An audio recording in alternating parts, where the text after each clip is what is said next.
तिथे अध्यक्ष महोदय धन्यवाद. खरं तर एआयचा प्रश्न हा खूप महत्त्वाचा आहे. जगभरात आर्टिफिशियल इंटेलिजन्सवर चर्चा सुरू आहे.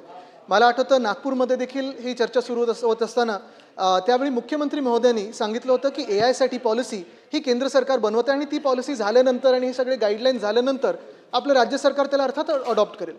पण अध्यक्ष महोदय ह्याच निमित्ताने मला एक महत्त्वाचा प्रश्न विचारायचा आहे, कारण तो ह्या महाराष्ट्राबद्दल आहे, महाराष्ट्राच्या सदनाबद्दल आहे, विधानसभेबद्दल आहे, विधान परिषदेबद्दल आहे, आमदार मंत्री, माजी मंत्री, मुख्यमंत्री, माजी मुख्यमंत्री सगळ्यांबद्दल आहे.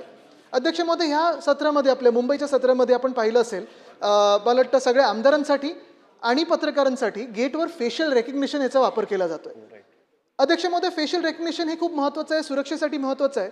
पण जो हा प्रश्न आहे गोपनीयतेचा असेल किंवा सुरक्षेचा असेल, फेशियल रेकग्निशननी आज आपण पाहिलं असेल आपले फोन उघडले जाऊ शकतात. फेशियल रेकग्निशननी बँक खाती ही ऑपरेट केली जातात. फेशियल रेकग्निशननी जसं तुमची बोटाचे ठसे घेतले जातात तेवढंच महत्त्वाचं आहे फेशियल रेकग्निशन आहे. पण आम्हाला धक्का हा बसला की आम्ही आल्या कुठेही कोणी आम्हाला न विचारता, कन्सेंट न घेता आमदारांचं, मंत्र्यांचं, माजी मंत्र्यांचं फेशियल रेकग्निशन हे कुठून घेतलं गेलं? आमचं कन्सेंट घेतलं गेलं नव्हतं, आम्हाला सांगितलं गेलं नव्हतं. आणि हे सगळं जो डेटा आहे हा खूप महत्त्वाचा डेटा आहे अध्यक्ष महोदय. ह्याच्यातून आमचं डीप फेक बनवू जाऊ शकतं, ह्याच्यातून आमची बँकेची खाती असतील किंवा कुठचा फोन उघडला जाऊ शकतो.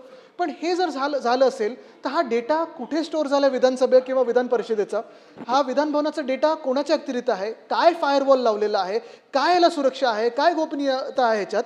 हे अध्यक्ष महोदय आम्हाला ह्याच्यावर आज फक्त उत्तर नाही तर ह्याच्यावर डिटेल्ड आम्हाला एक उत्तर, आणि ह्याच्यावर नॉन डिस्क्लोजर अग्रीमेंट असेल किंवा सिक्रेसीचे काही फॉर्म असतील किंवा कन्सेंट असेल, तो मला वाटतं सगळ्यांच्याच ह्या मनात शंका असेल की ह्या चेहरा आमचा ओळखला जाऊच कसं शकतो. नाही तर ते आम्हाला मंत्री महोदयांकडून उत्तर पाहिजे याचं, आणि अर्थात ह्याच्यावर डिटेल्ड एक स्टेटमेंट मुख्यमंत्री महोदयांकडून पाहिजे.